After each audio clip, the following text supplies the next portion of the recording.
I've worked in a couple of places where it was used a lot. It's lean in. I need you to lean in on this problem. Like leaning into the microphone. Yeah, like leaning in for a better Can you hear sound me? level. Yeah, is that working? We're getting thumbs up. Okay.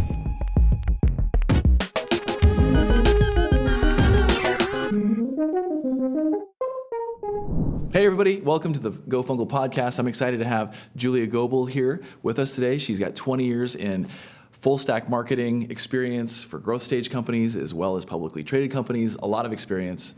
So Julia, we're glad that you're here. Hey Matt, it's great to be here. Thank you so much. I've always enjoyed your podcast. It's great to be a guest here today. Yeah, you bet. And today we're talking about how can marketing executives avoid burnout, which is, I think, a pretty big topic. Super important. And executives and every employee, right? You know, we know there's been a lot that has changed in work in the last 3 or 4 years.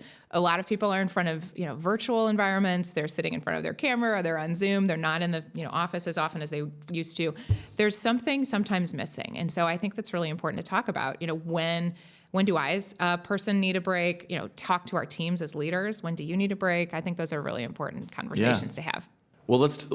How do you do it? Well, when do you need a break? Yeah, there's a couple things I think about. One is you're just giving permission to say, hey, team, if you want to do a walking meeting during our one-on-one, have that conversation. I think for me as a marketer who covers the span of work from, revenue to branding to product, there's a lot that has to be accounted for. And I think it's important to put it all in and then also take a break, right? A lot of marketers and executives know the second shift. You log on again later after dinner. Yep. I think that's important to have some structure around how you do that, so that you get that chance to recharge, whatever that may be. So I've worked in marketing for the last 20 years. I spent about a decade in the agency business and then moved to publicly traded companies and then 7 years in PE. So it's been an incredible ride. I feel like each stop along the journey has been additive in ways that I wouldn't have expected, but drew on the past experience. So. And for people who don't know what PE is, we're not talking about physical education. No, but although gym class is great. Okay, good. But no, PE is private equity-backed companies where there's an investment made, it's private money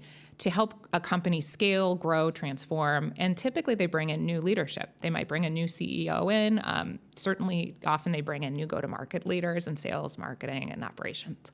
Yeah. So that's what that is. Yeah, well, so you've got a lot, kind of a breadth there, like, those are two completely different environments, and you were in the agency experience. Yeah. So yeah. I feel like that's got to be really informative to what do you want to do now? Well, it's funny. I love variety, and it's really important to me to find unique and different challenges, often within a role, pulling on different skills or at a new role. And, I kind of think about when I'm working with a team, and this is where you go from being an employee to being, a team leader, and then you're thinking about how do I make an impact. I want to see what I can get out of my team. How do I help them get the most out of this, revolution or this stop or this orbit around, whatever sun we're orbiting in that particular job or that particular role? Because I recognize we're not all going to work together forever. Right. So how do you get the most out of working together? How do you help someone get that next best job in the company or out of the company? I think the thing that I've learned both through managing others, but learning how to manage and also learning how I don't want to manage is what does a person need to feel successful in the job? So. Yeah. And, we're talking about the burnout thing today, and obviously it's relevant to you as a person, but also your team. Oh, yeah. Are those conversations that you've had with your team, and how does that go? Well, it's hard to put a person on the spot and say, Sure. Hey, Jim, you seem really burned out. Yeah. That would be awkward. Yeah. But, you can start to sort of notice when someone's engaged or not. We've talked a long time about employee engagement and, how do people feel connected to a company. There's been a lot written recently about quiet quitting or, no low work Monday. What is it? Minimum effort Monday. So there's these sort of little slogans that are happening. Yeah. And it's a bummer because that means someone's not getting what they need from the job, or there's something else that's making them feel, disconnected. Whatever it is, I think it all kind of ties back to some elements of burnout. Sure. And talking about it and saying, hey guys, we've got a tough week ahead. Let's figure out what you need to unplug when you need a break. But we're working toward a big deadline on Thursday. I think just acknowledging that, hey, you might be fatigued Right. is an important thing, just to make it okay to say, Just put it, kind of air it out, at least that for you sure. can have a Let's conversation. not pretend you can run on the treadmill at 9% incline forever. Right. You just can't. It's like the law of diminishing returns at some point. For right? sure. Yeah.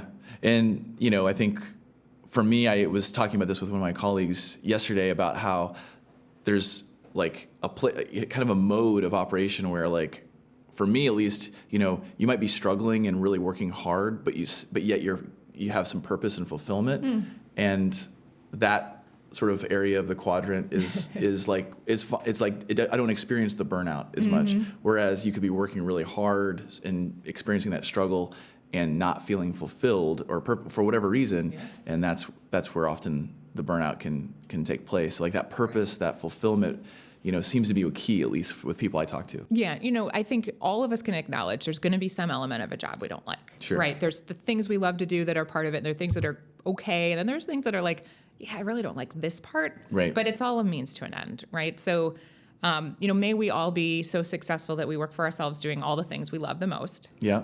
However, until that time, find ways to make it possible to persevere through the things that are tougher. Maybe they're not your favorite, maybe they're not your ideal skill set. Find ways to work through it.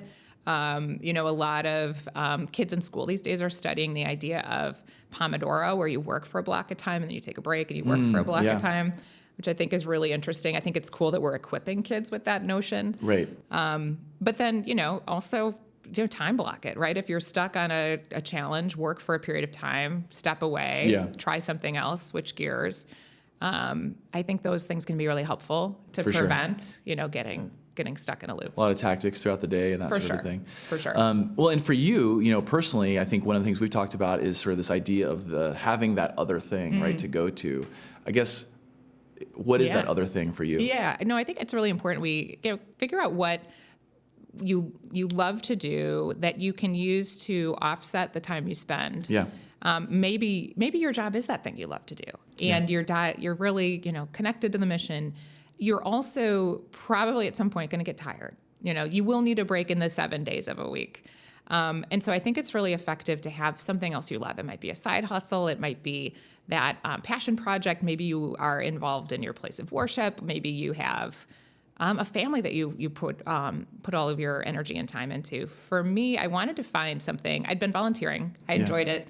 I like the idea of service. I think it's important to have something other that you give back to. And I know personally I've been really fortunate. And I was rolling off a nonprofit, role, and I was thinking about what else I wanted to do volunteer-wise. And, someone had approached me about equestrian therapy. And I was like, that's cool to be on a board of an organization that does equestrian therapy. I'm like, and sorry, is this therapy where you help horses? So it's, or you help people? It's typically for differently abled, recovering, people recovering from injury. It could be for amputees. But it's a way to connect with an animal and have outdoor experience in a therapeutic setting. So this was a role on a board. And I thought about it and I was like, that's a really cool mission. I've ridden a horse a few times. Sure. But I didn't feel the pull to connect to it. And so I think it's really important to find something you love to do that's going to, light a fire. Right. So while I think it's a really cool mission, I didn't really feel a pull toward, toward that aspect. So I thought I, gave some more thought to what I wanted to do. And I identified a role in my community that was aligned with the park board. It was the park district of our community, which has we have a lot of kids and growing families. It's a really interesting organization. It has about a $30 million budget. And I considered running. And as I learned more about it, it was really interesting. Yeah. So I threw my hat in the ring. I filed petitions and ran for office. And I was elected by, my friends and neighbors in the community. That's amazing. And congratulations, by the way. Thank you. That's amazing. Thank you. Well, it's been I feel like I've gotten more out of it than I give back. Although I will say, people ask me how I do the time commitment. It's one Monday a month in a board meeting, but a lot of preparation on a weekend to prepare for that. Yeah. So it's, again, worth it to have this other thing that I do in addition to the work. Yeah, for sure. And so what's the passion behind it? Was it because you're part of the community, or so where did that come from, that connection? So that to me that's where the heart is. Like, I wanted to be in a role that helped me feel more connected to my neighbors. I've met people I never would have met. I really care about the community and the green space we have. I think there's something special about getting out in the world and for sure. like enjoying, especially for digital workers, step away from the desk, Right. ground your feet, maybe in grass if you can. But that sense of having green space is pretty vital and scarce. A lot of people don't have green space near them, so I find that to be important. Passive recreation, active recreation. There's different ways that, parks give us, for sure. a lot. And so being a part of this board and helping with governance and advisory and, capital planning and investment was a part of my development that I wanted to work on. Yeah. And it gave me so much more because I'm a part of the fabric. For sure. And so part of the process, though, is to get elected, obviously. Yes. So you have to be kind of like political style, like go on the campaign trail and, You do. kiss babies and stuff like that, right? Well, I love babies, but so that part wasn't hard. But I will say, it's a unit of Cook County government. So there's a process, and it's governed by the Illinois Board of Elections. You gather signatures. Sometimes you go to the train station and ask perfect strangers to sign and help you get on the ballot, which is a good thing to do. I feel like that process gets you ready for talking to strangers and getting ready to articulate. And occasionally you need to, find your voice. And once elected, I needed a way to, professionally argue and disagree in public. All of those skills are really important. So is it mostly like what we see on TV? Like, are you just yelling the whole time? All the time. Awesome. Yes, cool. Okay. 100%. So really have to work on your vocals, warm up. I do. And stuff, Yeah. that kind of thing. A lot of yelling. Yeah. So it's not as much yelling as you would hope. Although there are elements that, Parks and Rec, the TV show, are inspiring. You for sure. It came from a real thing, right? Occasional moments where you're like, this feels like that. Yeah. So, but it's been an incredible experience, and it's away from my work, which I think is important, just to have this thing that is completely separate and mine, and it also helps me in the day job. I feel like these things can be cyclical. Yeah. So was there a process for you to get there? Like if people are listening or watching, like, and they're kind of trying to figure out what is their other thing, maybe, any tips there? I think you can find it anywhere. You might find inspiration from the things you're scrolling through on Instagram. Like if you find that there's beautiful photography and it's around travel, maybe you want to, blog about it. Sure. Your travel. I have a friend who worked in pharmaceutical marketing for many years. She's a scientist, and she realized that at some point she's going to retire, and she wasn't sure what she wanted to do. Yeah. What do you do when you have focused on work and you don't have a passion? And she started to blog about it. And I think that's a really great example of helping have some creative outlet that allows you to focus in on what that might be. But inspiration is all around you. It's that process of taking a pause to look around to figure out what that might be. Yeah, I think it's something that you can get just kind of bogged down by the day to day and get in that rut maybe, and that curiosity. So easy to do. Yeah. Having that sense of curiosity, I feel like sort of changes over time, but leaning into a level of curiosity, I feel like is one of the things that's always worked for me. Yeah. To just get excited about something, get inspired by something, to actually be looking. Because the universe sort of kind of, depending on what you think, what you believe, I kind of think that the universe is sort of offering things all the time, and it's really hard to see them or experience them if you're not sort of curious or kind of keeping your eyes open a little bit. Being, having a moment to pause, to look around. Maybe it's you're sitting on a park bench. Maybe you're riding a train, you're looking out the window instead of down at your device. Maybe you're watching the people around you. I just think having a little bit of openness when you can, 5 minutes at a time, because someone listening is like, there's no flippin' way I can find time to look around. Right. That is kind of, I think, the reaction sometimes. Yeah. Take a moment, however you find it, to raise your head up and look around and pause for a second. Yeah, for sure. I love that. And, thinking about your career and what you do as a professional, I mean, it's high stakes, it's a lot of time, it's a big commitment, you have people relying on you. I guess, how has this other thing impacted that main thing?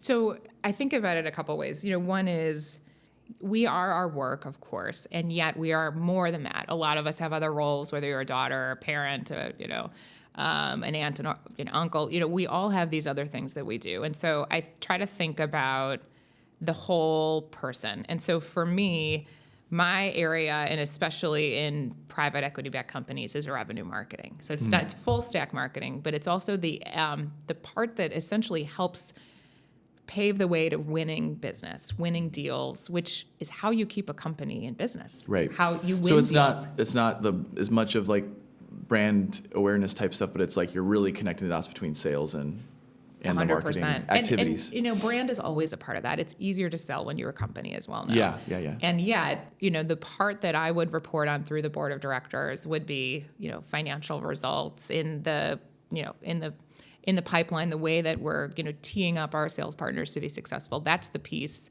that, I often speak to. And it's a long way coming back to your question around how does it help the day-to-day. I've become more, I've strengthened my financial acumen. I've talked about capital investments. I feel very comfortable talking about a balance sheet. Those are all things that, especially in the growth stage companies I'm a part of, you need to have a marketer with financial acumen. So that, for me, rounding out my, my night job, my board work at night has allowed me to be a more savvy marketer from a financial perspective.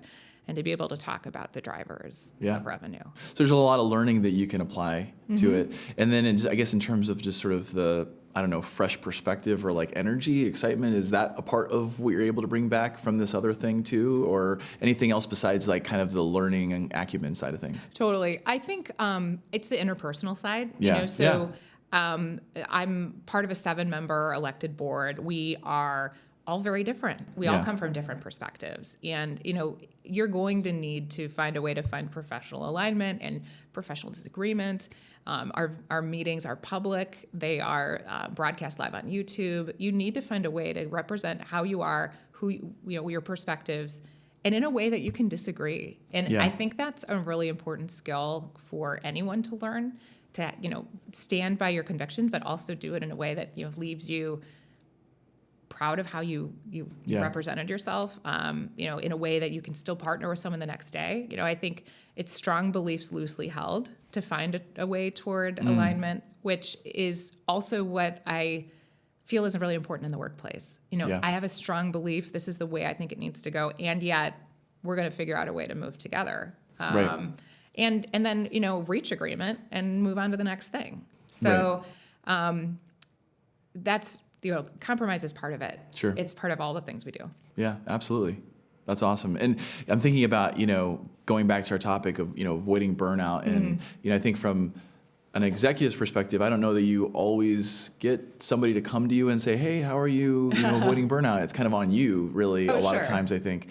But with your team, maybe, are you able to sort of show up to those conversations a little bit more informed and different frame of mind and with this other thing in mind? I think, the other thing, whatever that is, gives you a break or a pause from the thing you're focusing on 50, 60 hours a week. And so it gives you a break to come back a little more refreshed to the first thing. I think when it comes to my teams, we'll start our Mondays with a team huddle. And it's a quick, around the horn hit on what are the top 2 or 3 things you're working on this week? Is there anything you need to help with? Is there a blocker that someone else on the team can remove? It's helpful for everyone to hear what the others are working on. Sometimes simple alignment of, oh, that's right, I didn't know you were working on that, is important for a team to hear. But I also try to use that as a time to say, hey, looks like we're going to have some great weather this week. So spring is coming. If you can take a break, if we can turn our one-on-ones this week into a walking one-on-one, please let me know. I try to leave it in the team members' court to say, hey, no, I really want to meet by Zoom because I have to show you something. Okay, totally cool. But I think giving the option to say, yeah, I'd love to do a talking meeting. The way we used to do old phone calls back in the day, Old-fashioned phone calls. Where have they gone? The old rotary phone. Back in the day, we used to do phone calls. You've got to, give the latitude and I think the permission to say, hey, we're going to do a phone only or a video off call. Right. And, culturally that might fit with your company. Maybe your company culture is video on, you got to find a way to, navigate within what works. Yeah, for sure. Set the tone, planting seeds and letting people run with it. Yeah. Very cool. Well, I really appreciate you sharing the other thing and that concept and your own experience. Switching gears a little bit here, I have a few other questions that are a little off topic. Yeah, so the first one is, What is something about, you kind of did share this already, but what is something about you that maybe most colleagues wouldn't know or might even find surprising? In virtual world, working remotely, the first thing they always say is, "Oh, you're taller than I thought." Okay. So I'm taller than you thought. And that always makes me smile.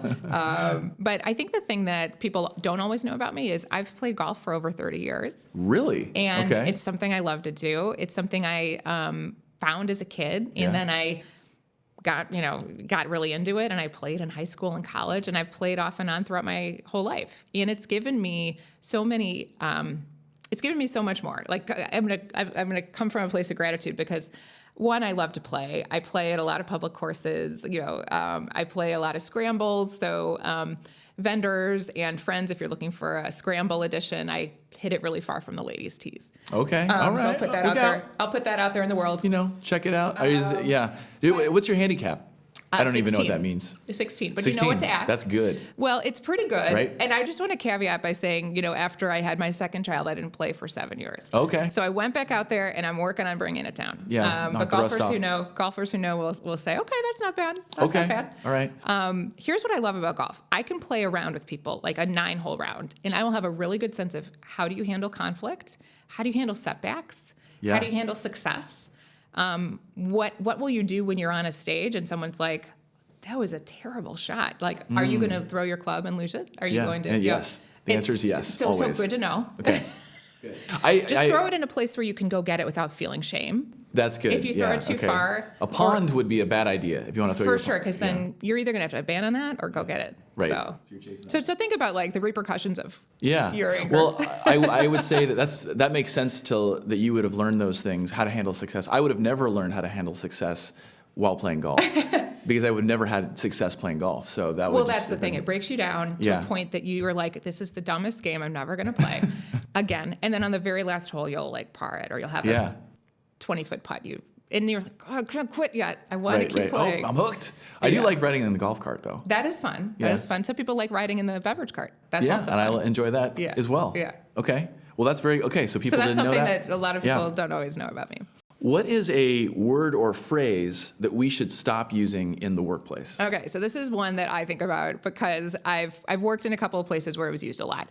It's lean in. I need you to lean in on this problem. Like leaning into the microphone. Yeah, like leaning in for a better Can you hear sound me? level. Is that working? We're getting thumbs up. Okay, good. Okay. More thumbs up. More thumbs up. We love positive affirmation. So lean in reminds me of Sheryl Sandberg's book called Lean In, which she wrote 15 or more years ago. Mm-hmm. And at the time, I remember thinking, I'm leaning in so hard, I'm falling down. How do I lean in further? And the idea was women need to sign up for the next project. They really need to lean in hard, and that's what's differentiating women from men. And I thought that was a really interesting construct. Okay. She wrote it at a time, and I think it's been well documented, so this isn't new information, but she wrote it at a time where she had a wonderful partner and spouse at home. She had a great support system, and I think this is what a lot of successful women have. You build your team, and any successful person builds a team around them. And in my experiences, it does take a good home team and a good support structure.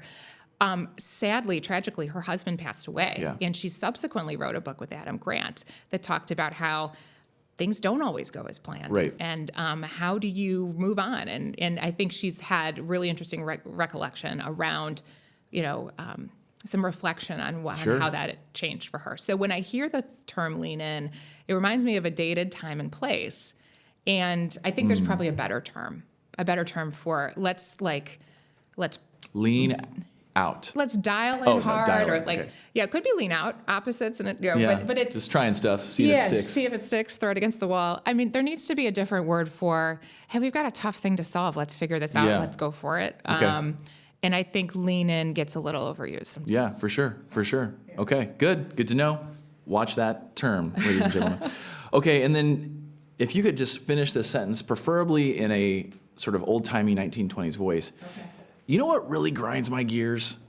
And then what really grinds your gears? I want to draw on a character from Golden Girls. Okay. Like love it. Maybe a Rose or, perfect. What really grinds my gears is when people show up unprepared. Yes. So it's okay to not have all the answers. It's okay to even not know how to find the answers, but you do need to try to figure out how to find the answers. So often, people will get a task that they need to figure out. It's come with a couple ideas about how to solve it. But saying I don't know what to do typically means there was just some blocker that prevented you from thinking about it. Yeah. And so showing up and, being ready to kind of do the work and be curious and give the old college try. Give the old college try. Yeah, failure is okay. Yeah, we could do A or B. I'm not sure how to think about those. What should we do? Yeah. Give some constructs. Here's my thought process. Yeah. Here's More where I'm interested at. in the thinking almost than the solution. Yeah, for sure. Okay, good. All right. And then finally, book, podcast, article, or anything that we should read or check out, anything that you're into right now. I love How I Built This with Guy Raz. Love it. It's a Great great one. story. I love hearing different stories of how they had an idea and wanted to solve something. There's some great entrepreneurial examples out there. But honestly, there's so many podcasts right now. It's amazing. You can find a topic, this one included, on anything. And I love that there's a voice out there that you can hear. To, sharing a perspective. For sure. Yeah. And I do love How I Built This. And so it always inspired me as like an entrepreneur. And you just hear these different stories and different ways that they've accomplished what they've accomplished. And the setbacks, it's cool. Right? And the setbacks. And the setbacks. That's I didn't know how I was going to do thing. this. Yeah.